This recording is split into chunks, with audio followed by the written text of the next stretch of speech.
In this video, I'm going to go over some of the do's and don'ts for replacing business. Coming up next.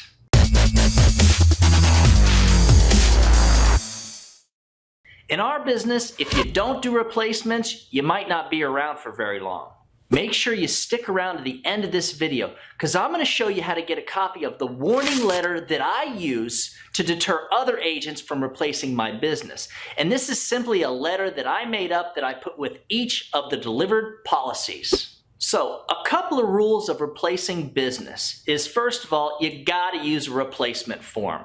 Also, you got to make sure to give the client a value. The idea is to put them in a better position than they were in before. There are a few typical replacement scenarios. The first and most common one is where your prospect purchased a life insurance policy that's overpriced, and you're going to be able to give them a much better deal on the same amount of insurance. A second scenario is very similar. Basically, they got an overpriced policy, and now you're able to give them more insurance for the same money. Now, a third scenario is where your client has an old life insurance policy that has a bunch of cash value built into it. The idea is for a few dollars more a month that they cash in their old life insurance policy and you get approved with a new company with a close or similar face amount. Or for more money, they match the same face amount that they had before. Or for a higher premium, they get the same amount of coverage. The idea is they get some major type of